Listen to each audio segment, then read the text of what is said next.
What's going on? Listen, there's, what do they call it? The unpopular opinion, right? When it comes to the unpopular opinion, especially when it's dealing with business and collaborations and partnerships, we're going to talk about connections, collaborations, and circles, right? We're going to talk about that at the conference. But one of the things that I don't think people talk about enough when it comes to building these relationships is that sometimes you build these relationships so that they can be broken. Yep. We build these relationships, these business relationships, these partnerships, because have you ever supported, and we got to take a vow to stop trying to be the one who supports everything. Supporting circles that don't support you, supporting connections that don't support you, supporting communities that don't support you. I want you to start getting yourself in a space where you are being edified, not where you are being given a badge or a pat on the shoulder because you are so supportive. Oh, so-and-so is so supportive. At whose expense? So some relationships are built to be broken. At whose expense is it when you constantly are supporting circles that don't support you, supporting communities that don't support you, supporting connections that don't support you, seeking to get another seat, a collaboration? But some circles, some relationships are meant to be broken. And I want us to start spending more of our time, resources, and undivided attention in places that edify you and your growth and your next level.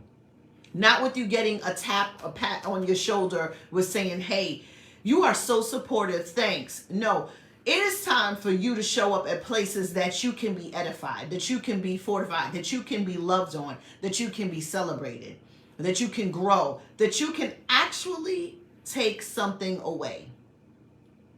And what that place looks like and what that community looks like, what that circle looks like, what that network looks like, it's up to you. You have to develop and establish that. Hello, somebody. We have to develop and establish that because oftentimes we'll spend our times in these circles, these communities, and within these connections, and we're not being fed. Year after year, month after month. This is two separate things from building and relationship building and understanding we may be a part of tribes that are not serving, supporting, and helping us grow. Some things we're just a part of just for namesake. And I want you to be more cautious and more conscious on where you're spending your time this season. It is critical. If it is not feeding you, do not go to the table. If what they serve is not going to edify you, you do not need to sit at the table. And one of the things that we're hosting at our conference, The Big Ask in May, is a discussion around having a seat at this table. And how do each participant create that table that they want to have a seat at and that they can create? How can we create these tables that will edify us with our connections, our community, and our circle? So if you on with me with this and us looking at how we are starting to show up as business owners, as moms, as sister friends, as whatever, are you showing up for the sake of support, or are you showing up because you know you need to be fed, edified, or is there something that you need to give? Right? Sometimes we think that we're showing up to receive, and we are there because there's something we need to give and deliver. So when we think about that, how are we spending our time? How are you showing up? How are you being there? Make sense? So I hope this has supported you and edified you on this hump day, midweek hump day. And spread the word. Take a look at your agenda. Take a look at your calendar. Take a look at the things you signed up for. Are these newsletters that you're a part of? Is it edifying you? These events that you're attending, is it edifying you? These circles that you're a part of, is it edifying you?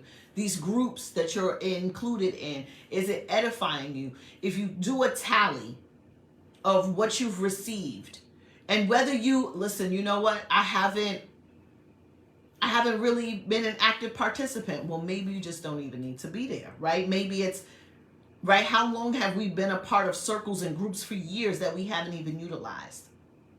How long have we've been paying for memberships and subscriptions for things that we don't use? It's no fault to the person. It's no fault to the group holder. It's no fault to the host. It's no fault to the organization or the company that we haven't found a priority in what they're bringing to the table. So we're not being fed. We're just taking up space. I want you to be in a position to make space for more of the things that you need. All right? So this is your girl, Lucinda Cross. I hope to see you in May at Tampa, where all we're doing is the work. I don't care if you show up in shorts and a tank top. All we're doing is the work. For those days that we're there in Tampa, we're doing the work. You will not leave there just doing things as usual, doing business as usual. We are doing the work, and it's bigger than business. It's about our influence.